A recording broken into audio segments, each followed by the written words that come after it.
Operation Sindoor: How India punished Pakistan through military and non-military means. Hours after a ceasefire was announced, India said on Saturday evening that Pakistan had violated the understanding and the armed forces were responding appropriately. Both countries had agreed upon a ceasefire on land, sea, and air, which was to be in effect from 5 p.m. on May 10. The development came days after India launched a massive strike deep inside Pakistan and Pakistan-occupied JK to avenge the brutal killing of its civilians in the April 22 Pahalgam terror attack. Operation Sindoor marked a significant demonstration of India's military and strategic prowess through a blend of military and non-military means. This multidimensional operation successfully neutralized terrorist threats, deterred Pakistani aggression, and reinforced India's zero-tolerance policy towards terrorism, all while maintaining strategic restraint and international support. India employed a range of precise and deliberate military actions to achieve its objectives. The Indian Armed Forces carried out coordinated precision missile strikes on 9 terrorist facilities, 4 in Pakistan including Bahawalpur and Muradka, and 5 in Pakistan-occupied Kashmir such as Muzaffarabad and Kotli. These facilities were key command centers for Jaish-e Mohammed Jem and Lashkar-e-Taiba, responsible for attacks like Pulwama 2019 and Mumbai 2008. In response to Pakistan's retaliatory drone and missile attacks on May 7, 8, and 9, 2025, targeting multiple Indian cities and military installations, India launched kamikaze drones to destroy Pakistani air defences across the country, including neutralizing the air defence system of Lahore. India's air defence system proved instrumental in neutralizing all incoming threats, resulting in near-zero casualties or material losses, and exposing flaws in Pakistan's HQ-9 system. India's counter-military actions on the night of 9th and May 10 also became the first instance of a country damaging more than 5 air force camps of a nuclear country by destroying PAF camps in Nur Khan, Rahim Yar Khan, Rafiki, Murid, and Sialkot. Along the LOC, following Pakistani artillery and mortar shelling in the Punkrajai sector that targeted civilian areas, Indian troops responded with calibrated counterfire, destroying terrorist bunkers and the Pakistani army's positions to target civilians. India's non-kinetic efforts were equally significant in shaping the strategic environment and ensuring public and international support.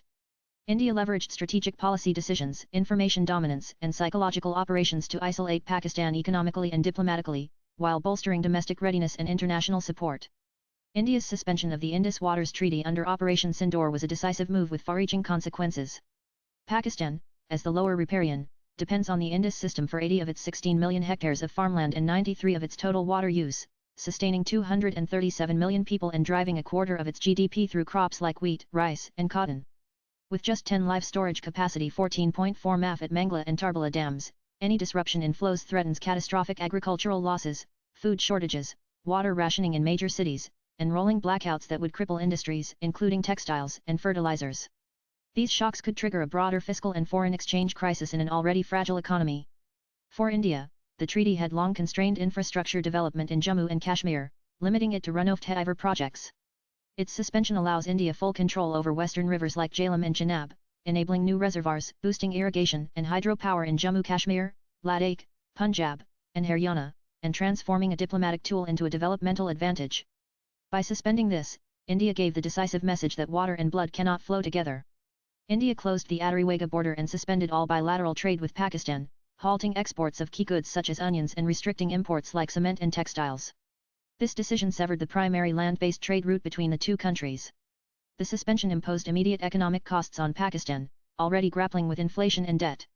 By choking off these economic lifelines without engaging in direct military escalation, India reinforced its zero-tolerance stance while avoiding full-scale conflict.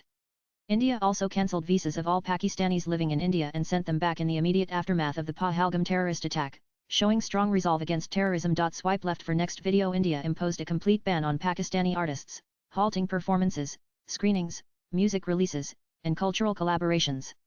This ban extended to streaming platforms, cutting off Pakistan's cultural influence in India.